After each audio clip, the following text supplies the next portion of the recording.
तुर्कियों को लेकर पीएमओ में बड़ी बैठक, राहत मदद के लिए पीएमओ में बैठक, भारत से मेडिकल और दूसरी मदद भेजी जाएगी तुर्की। भूकंप के तेज झटकों से दहला तुर्की और सीरिया, अब तक 1350 से ज्यादा लोगों की मौत, हजारों लोग हुए घायल।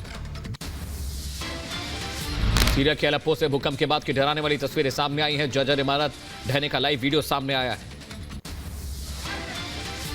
ताश के पत्ते की तरह ढहती इमारत के बाद आसमान में छाया धूल का गुबार, अभी तक बिल्डिंग में रहने वालों की नहीं मिल सकी है कोई खबर। तुर्की से भी भयानक तस्वीरें सामने आई। हर तरफ दिखा मलबा, आसमान में धुएं का गुबार देखने को मिल रहा है। इमारत ढहने के बाद लगी आग, भीषण आग की तस्वीरें भी आई सामने। तुर्की में दिखा खौफनाक मंजर।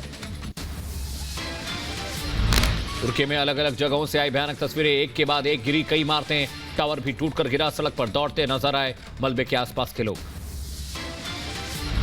तुर्की के सानली उर्फा से भी भयानक तस्वीरें आई सामने। देखते ही देखते मलबे में तब्दील हो गई बिल्डिंग। मलबे में दबे सड़क पर चल रहे कई वाहन, बड़ी संख्या में जान माल के नुकसान की आशंका। तुर्की में भूकंप के तेज झटके, हुई बड़ी तबाही, रिक्टर स्केल पर तीव्रता 7.8 मापी गई। तुर्की में सुबह करीब 6:30 बजे आया जबरदस्त भूकंप। गाजियानटेप के पास रहा भूकंप का केंद्र। तुर्की के कहरान मारस में भारी नुकसान, दक्षिण पूर्वी शहरों में अब तक 1170 इमारतें धराशायी हुई। तुर्की समेत कई देशों में महसूस किए गए भूकंप के तेज झटके, इमारतों और भवनों को पहुंचा भारी नुकसान। भूकंप में तेज झटके से हिले टर्की के कई शहरों में तबाही, इमारतें धराशायी हुई। तुर्की से सामने आई भीषण तबाही की तस्वीरें, कई इमारत हुई जमींदोज। भूकंप के तेज झटके से लोगों में खौफ। उत्तरी सीरिया में भूकंप ने तबाही मचाई है। सरमदा में अपार्टमेंट इमारतों की कतार पूरी तरह से तबाह हो गई है। तुर्की में गैस पाइपलाइन में विस्फोट हुआ है। भूकंप से गैस पाइपलाइन में हुआ भीषण विस्फोट। तुर्की में भूकंप से भारी नुकसान हुआ है। भूकंप से गिरी कई मंजिल इमारतें, तबाही का सीसीटीवी फुटेज सामने आया है। तुर्की में भूकंप के बाद सामने आई भयानक तस्वीरें, पल भर में बहुमंजिला इमारत हुई धराशायी। तुर्की में भूकंप के बाद हर तरफ खौफनाक मंजर, क्षतिग्रस्त इमारतों में फंसे लोग, पुलिस प्रशासन अलर्ट मोड पर। तुर्की के उर्फा शहर में कई इमारत जमींदोज हो गई। मलबे में फंसे कई लोग, युद्ध स्तर पर जारी है रेस्क्यू अभियान।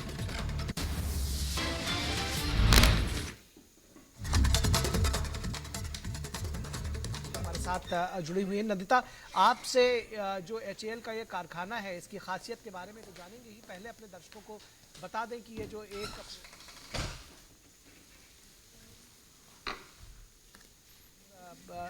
जो इसको राष्ट्र को सौंपने की ये तस्वीर हम आपको दिखा रहे हैं। HAL हिंदुस्तान एरोनॉटिकल लिमिटेड के एग्जीबिशन में प्रधानमंत्री नरेंद्र मोदी ने शिरकत की है, जहां पर लाइट कॉम्बैट हेलीकॉप्टर्स का मुजाहरा प्रदर्शन किया गया। तस्वीर हम आपको दिखा रहे हैं। इस बार LCH बनाने की जिम्मेदारी HAL को दी गई थी और ये देखिए वहां पर प्रधानमंत्री नरेंद्र मोदी, साथ ही साथ बसवराज बोम्मई जो मुख्यमंत्री हैं, रक्षा मंत्री राजनाथ सिंह भी तस्वीरों में दिखाई दे रहे हैं। HAL ने भारतीय सेना के लिए, वायुसेना के लिए लाइट कॉम्बैट हेलीकॉप्टर बनाने की शुरुआत कर दी है। तो सबसे बड़ी सौगात आज एशिया की एक हेलीकॉप्टर फैक्ट्री के तौर पर मिलने जा रही है, जिसमें अगले 20 सालों में 1000 हेलीकॉप्टर्स का निर्माण किया जाएगा और हर साल तकरीबन 30 से ज्यादा हेलीकॉप्टर्स बनाए जाएंगे। HAL के कंधों पर यह जिम्मेदारी होगी और फिलहाल ये प्रदर्शनी, जिसमें शिरकत करने के लिए प्रधानमंत्री नरेंद्र मोदी और तमाम हेलीकॉप्टर्स किस तरीके से बनाए जाएंगे, उनकी क्या खासियत होगी, इन तमाम चीजों का अवलोकन खुद प्रधानमंत्री नरेंद्र मोदी यहां पर करते हुए। जी हां, देखिए मोमेंटो दे रहे हैं। LCH लाइट कॉम्बैट हेलीकॉप्टर है, जिसकी जिम्मेदारी HAL ने बनाने के लिए है। अनुसंधान और उसकी असेंबली भी अब इंडिया में होगी।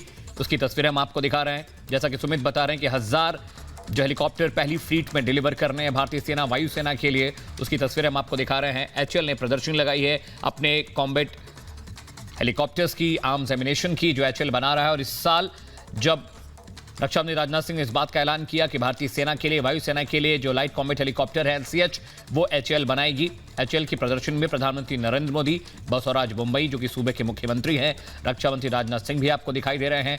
ये बहुत गर्व की बात है भारत के लिए क्योंकि स्वदेशी तकनीक से रक्षा मंत्री राजनाथ सिंह ने कहा था कि हम चाहते हैं कि 90% जो आर्म्स एमिनेशन है वो भारतीय तकनीक से मिले, भारतीय सेना को मिले, ताकि विदेशों पर हमारी डिपेंडेंसी खत्म हो जाए। उसी और एक कदम इसे कह सकते हैं सुमित। तो एक और कदम इस ओर बढ़ता हुआ और लगातार मेक इन इंडिया जो मुहिम है वो आगे बढ़े, इस ओर जोर दिया गया है। वर्तमान सरकार की तरफ से खुद प्रधानमंत्री नरेंद्र मोदी इस पर जोर देते रहे हैं और स्वदेशी हथियार भारतीय सेना का हिस्सा हों, ये उसी श्रेणी का, उसी कड़ी का एक और कदम, और एशिया की सबसे बड़ी फैक्ट्री होगी जिसमें इन तमाम हेलीकॉप्टर्स का निर्माण किया जाएगा। और उन तमाम बारीकियों को LCH के कैसे निर्माण होगा, क्या कुछ उसकी खासियत होगी, उन्हें बारीकी समझते हुए प्रधानमंत्री नरेंद्र मोदी और उनके साथ रक्षा मंत्री राजनाथ सिंह भी हैं। ये एक्सक्लूसिव तस्वीरें आप देख रहे हैं। प्रदर्शनी का HAL की तरफ से ये इंतजाम किया गया है। उन तमाम चीजों को लेकर प्रधानमंत्री नरेंद्र मोदी, और आखिर किस तरीके के तमाम टेक्निकल मैकेनिकल जो पार्ट्स हैं वो इन हेलीकॉप्टर्स के निर्माण में इस्तेमाल होंगे, कैसे ये अत्याधुनिक हेलीकॉप्टर्स बनाए जाएंगे, क्योंकि आने वाले 20 सालों का एक पूरा रोड मैप यहां पर तैयार किया गया है। और जो वहां पर लोग मौजूद हैं उनसे भी बात कर रहे हैं प्रधानमंत्री, उन तमाम चीजों को समझ रहे हैं। जी हाँ, कर्नाटक के तुमकुर से तस्वीर हम आपको दिखा रहे हैं। HAL भारतीय सेना को रडार सप्लाई करता है। इससे पहले जो हेलीकॉप्टर्स थे वो भी HAL बनाता था, लेकिन LCH जो कि युद्ध क्षेत्र के लिए मारक क्षमता बहुत अच्छी है उसकी, हर साल 90 से 100 हेलीकॉप्टर डिलीवर करने का लक्ष्य HAL ने रखा है। और तस्वीरों में देखिए जो तमाम उसके पार्ट्स हैं हेलीकॉप्टर के, उसकी प्रदर्शनी रखी गई है। HAL के अधिकारी प्रधानमंत्री नरेंद्र मोदी, सूबे के मुख्यमंत्री बसवराज बोम्मई, राजनाथ सिंह को समझा रहे हैं कि किस तरह का असेंबली किस तरह से की जाएगी, किस तरह से प्रोडक्शन होगा। और प्रधानमंत्री नरेंद्र मोदी वो LCH हेलीकॉप्टर को देख रहे हैं जिसका प्रोडक्शन अब इस फैक्ट्री में होगा। HAL के जरिए इसका प्रोडक्शन किया जाएगा। HAL ने प्रदर्शनी में तमाम पार्ट्स को, हेलीकॉप्टर की बारीकियों को समझाते दिखाई दे रहे हैं। और एशिया की सबसे बड़ी हेलीकॉप्टर फैक्ट्री होगी, जैसा कि सुमित बता रहे हैं। इस फैक्ट्री में हल्के लड़ाकू हेलीकॉप्टर्स का निर्माण होगा जिन्हें LCH कहते हैं। 2016 में PM मोदी ने ही इस फैक्ट्री की नींव रखी थी। LCH यानी लाइट कॉम्बैट हेलीकॉप्टर। और इस फैक्ट्री में मल्टी रोल हेलीकॉप्टर्स का निर्माण होगा, इसके मरम्मत का भी काम होगा, यानी इसकी जिम्मेदारी भी HAL पर ही होगी, हिंदुस्तान एरोनॉटिकल लिमिटेड पर। और उसी में उस प्रदर्शनी को देखने के लिए प्रधानमंत्री नरेंद्र मोदी और विशेषतः तुमकुर में जहां एक बड़ी जो जनसभा है उसका भी आयोजन किया गया है, वहां पर भी प्रधानमंत्री नरेंद्र मोदी लोगों को संबोधित यहां पर करेंगे। लेकिन उससे पहले प्रधानमंत्री नरेंद्र मोदी ने किस तरीके से HAL की इस प्रदर्शनी का अवलोकन किया है, और इस वक्त मंच पर प्रधानमंत्री नरेंद्र मोदी पहुंच चुके हैं। तो कर्नाटक का उनका दौरा अपने आप में कई मायनों में अहम है। बड़ी सौगात मिलने जा रही है देश को, जहां एक फैक्ट्री HAL के जरिए मिल रही है जो एशिया की सबसे बड़ी फैक्ट्री होगी, और उन तमाम हेलीकॉप्टर्स का निर्माण करेगी LCH, और साथ ही साथ उनके मरम्मत की जिम्मेदारी भी अमित HAL के कंधों पर ही रहेगी। जी हाँ, बहुत अहम है सुमित, क्योंकि कर्नाटक में विधानसभा चुनाव होने हैं। ऐसे में बीजेपी की एक बड़ी टीम अभी से एक्टिव हो गई है। डोर टू डोर कैंपेन की योजना भारतीय जनता पार्टी ने बनाई है। बसवराज बोम्मई, साथ ही साथ BS येदियुरप्पा की टीम वहां पर लीड करने वाली है, और घर घर जाकर बीजेपी प्रचार करेगी अपनी योजनाओं को, अपने कार्यक्रमों को, और जो सरकार के अचीवमेंट्स है उसके बारे में लोगों को बताएंगी और समझाएंगी। तुमकुरु से ये तस्वीर हम आपको दिखा रहे हैं जहां पर HAL की फैक्ट्री का इनॉग्रेशन प्रधानमंत्री नरेंद्र मोदी ने किया है। Multi barrel multi role rockets helicopters यहां बनाए जाएंगे। LCH लाइट कॉम्बैट हेलीकॉप्टर्स बनाने की जिम्मेदारी HAL को दी गई है। हर साल 80 से 90 हेलीकॉप्टर डिलीवर करने की योजना है। 20 सालों में करीब 1000 हेलीकॉप्टर्स का प्रोडक्शन किया जाएगा, प्रदर्शन किया जाएगा। और HAL की प्रदर्शनी में प्रधानमंत्री नरेंद्र मोदी पहुंचे। HAL के अधिकारी उन्हें बता रहे हैं, समझा रहे हैं कि किस तरह का यह प्रोडक्शन होगा, कितना खर्चा आता है, किस तरह की मैकेनिक्स है, किस तरह की डिजाइन है, उसके बारे में प्रधानमंत्री नरेंद्र मोदी, रक्षा मंत्री राजनाथ सिंह, कर्नाटक के मुख्यमंत्री बसवराज बोम्मई हैं, उन्हें समझाया जा रहा है। और विधानसभा चुनाव होने के नाते कर्नाटक में फोकस बीजेपी का ज्यादा है सुमित, क्योंकि दक्षिण भारत में शायद कर्नाटक ही एक ऐसा राज्य है जहां पर बीजेपी मजबूत स्थिति में दिखाई देती है। बिल्कुल, और उसी और एक बार फिर से कदम यहां पर बढ़ाया गया है। और आज अगर बात करें तो भारत ऊर्जा सप्ताह 2023 का उद्घाटन प्रधानमंत्री नरेंद्र मोदी ने किया है। इसके अलावा तुमकुरु में HAL के हेलीकॉप्टर कारखाने का भी जो उद्घाटन है वो भी प्रधानमंत्री नरेंद्र मोदी की तरफ से प्रदर्शनी की जो तस्वीरें हैं वो भी आपने यहां पर देखी। जब प्रधानमंत्री नरेंद्र मोदी HAL की तरफ से लगाई गई प्रदर्शनी का हिस्सा बने, उन्होंने इन तमाम चीज़ों को, खासियत जो है इन हेलीकॉप्टर्स की क्या कुछ है, उसे भी बारीकी से समझा।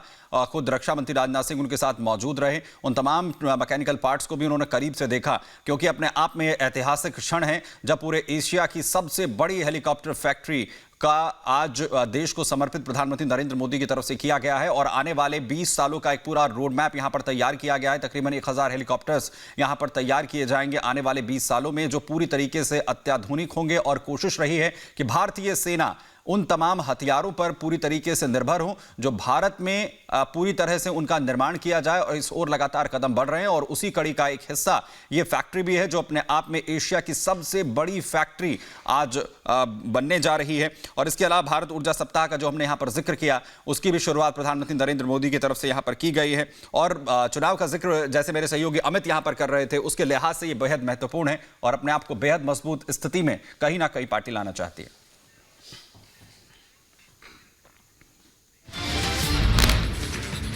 वहीं टर्की में भूकंप से भीषण तबाही मची है। दियारबकीर इलाके में 8 मंजिला इमारत मलबे में तब्दील हो गई, कई लोग मलबे में दबे। टर्की में आए भूकंप से भारी बर्बादी, रेहानली इलाके में सड़कें क्षतिग्रस्त हुई हैं, आवागमन बाधित हुआ। तुर्की में भूकंप से आई तबाही पर प्रधानमंत्री नरेंद्र मोदी ने जताया दुख, कहा भारत तुर्की के साथ है, तुर्की के लोग ही करेंगे मदद। भारत के 140 करोड़ लोगों की संवेदनाएं सभी भूकंप पीड़ितों के साथ हैं। बेंगलुरु में एनर्जी इंडिया वीक कार्यक्रम के इनॉग्रेशन के दौरान पीएम मोदी का संबोधन, कहा भारत तेजी से बढ़ती अर्थव्यवस्था है, भारत पर विश्व की नजर है, भारत ने हर चुनौती को पार किया है। एक्सटर्नल सर्कमस्टेंसेस जो भी रहे, भारत ने इंटरनल रेजिलियंस की वजह से हर चुनौती को पार किया। मोदी ने कहा कि भारत की सरकार ने व्यापार के लिए अच्छा माहौल बनाया है, देश में लोगों के खाते खोले गए हैं, लोगों के जीवन में बदलाव आया। बीते वर्षों में बड़े पैमाने पर लोगों को बैंक खातों से जोड़ा गया और दूसरे सोशल इंफ्रास्ट्रक्चर की पहुंच करोड़ों लोगों तक हुई। पीएम मोदी ने अपने संबोधन में कहा कि भारत में नए शहर बनने वाले हैं, सरकार गांव-गांव तक विकास को पहुंचा रही है। भारत में जिस तेजी से विकास हो रहा है, उसे देखते हुए आने वाले वर्षों में भारत में अनेक नए शहर बनने वाले हैं। पीएम मोदी ने कहा कि भारत चौथा बड़ा रिफाइनरी वाला देश है, 2030 तक एनर्जी पर कई बड़े लक्ष्य, भारत में बड़े निवेश की संभावना। कि भारत दुनिया में चौथी सबसे बड़ी रिफाइनिंग कैपेसिटी वाला देश है। कर्नाटक दौरे पर PM Modi India energy week 2023 का इनॉग्रेशन किया। मोदी ने देश को सौंपी एशिया की सबसे बड़ी हेलीकॉप्टर फैक्ट्री, 20 साल में तैयार होंगे 1000 से ज्यादा हेलीकॉप्टर। गृहमंत्री अमित शाह का त्रिपुरा दौरा, अगरतला में जनसभा को संबोधित किया, कहा बीजेपी की सरकार आने के बाद राज्य का विकास हुआ है, विपक्ष पर निशाना साधा। कम्युनिस्ट हमेशा विवाद शुरू करते थे, हमने विवाद की जगह विश्वास देने का काम किया है, त्रिपुरा को आगे बढ़ाने का काम किया है। कांग्रेस और कम्युनिस्ट पार्टी पर जमकर बरसे गृहमंत्री अमित शाह, बोले कांग्रेस और कम्युनिस्टों ने आदिवासियों के साथ किया अन्याय। कांग्रेस और कम्युनिस्टों ने 50 साल तक शासन किया, कभी हमारे ट्राइबल भाइयों का इस त्रिपुरा का कल्याण हुआ है क्या, बताइए। अगरतला में जनसभा को संबोधित करते हुए गृहमंत्री ने मोदी की तारीफ की, कहा हमारी सरकार आने के बाद आदिवासियों को अधिकार मिला है, 4 लाख घरों तक पानी पहुंचाया है।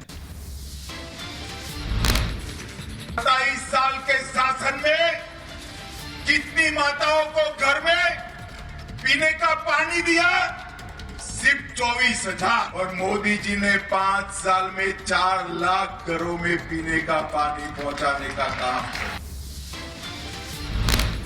आज भी नहीं हो सका दिल्ली मेयर का चुनाव, तीसरी बार टला मेयर का चुनाव, भारी हंगामे के बाद चुनाव को टाला गया।